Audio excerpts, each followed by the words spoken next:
Inaasahang tataas pa ang bilang ng mga naitatalang kaso ng pertussis sa bansa ayon sa Department of Health. Ito'y matapos na ilang lugar pa ang makitaan ng pagdami ng kaso nito. Si Rod Lagusad sa detalye. Rise and shine, Rod. Inaasahan ng Department of Health na posibleng dumami pa ang maire-report na kaso ng pertussis o tuspirina sa bansa. Sa tala ng DOH, nasa 453 na ang kaso ng pertussis sa unang 10 linggo ng kasalukuyang taon. Mula sa bilang na ito, nasa 35 ang naiulat na namatay.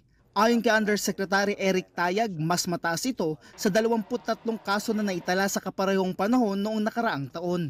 Bagamat marami ng lugar dito sa Metro Manila, kasi doon sa 453 cases, may 167 na nakumpirma, 38 doon sa National Capital Region, sinusundan yan ng 2 rehiyon. Yung po ay Calabar Zone at saka sa Central Visayas. Halos 10 rehiyon ang may pagtaas sa kaso ng tuspirina. Pagdating naman dito sa National Capital Region, anya nakaplateau o hindi tumataas katulad ng inaasahan ng kaso dito. Pero ayon sa opisyal, binibilang pa ang maaaring may ulat sa kagawaran at magkakaroon ng update sa datos kaugnay nito. Una na nagdeklara ang Quezon City ng outbreak kasunod ng 2 dosenang kasong naitala sa lungsod na kung saan 4 ang naiulat na namatay. Kaugnay nito ayon sa DOH, napipintong magdeklara na din ng outbreak ang Iloilo City. Sa bahagi ng San Juan City, mas pinalakas pa ng lokal na pamahalaan ang pagbabakuna sa lungsod. Kasabay ng pagbibigay impormasyon kaugnay ng pertussis, nagbakuna na rin ang lungsod ng initial at booster shots sa mga bata bilang proteksyon laban dito. Ayon kay San Juan City Mayor Francis Zamora, nasa 2 kaso ng pertussis ang naitala sa lungsod na gumaling na mula sa sakit. Pagdating sa Metro Manila Council, makikipag-ugnayan si Zamora sa iba pang mga mayor at maging sa pamunuan ng MMDA para mapag-usapan ito sa susunod na pagpupulong.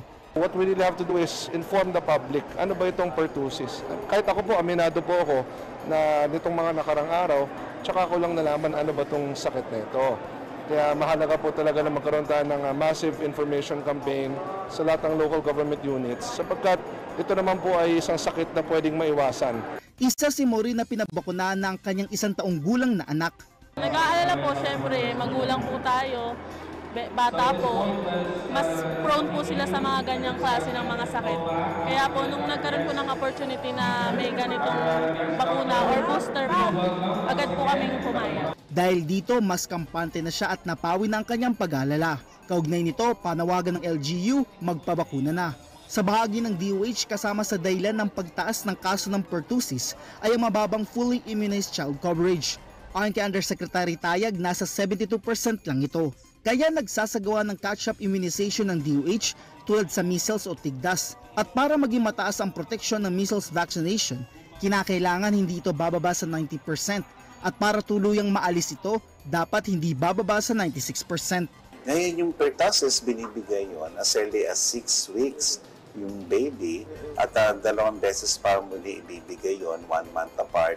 At ang bakunang ginagamit dito sa atin ay pentavalent 5-in-1. Maliban sa bumaba yung pagbabakuna, nakalimutan, tinamad, o kaya naman ay ayaw magpabakuna ni mami sa mga baby po nila, nagkaroon din kami ng issues sa supply ng bakuna. Kaya nga hinahabol ngayon ng Kagawaran ng Kalusugan para hindi po talaga masaid ang supply. Target ng DOH na maabot ang nasa 95% na fully immunized child coverage sa bansa. Samantala, ayon sa DOH, walang mandatory na pagsusuot ng face mask. Pero payo ng Kagawaran, timbangin ang sitwasyon tulad na lang ng pagsusuot ng face mask kung ikaw ay senior citizen o may nararamdaman na. Rod Lagusad, para sa Pambansang TV sa Bagong Pilipinas.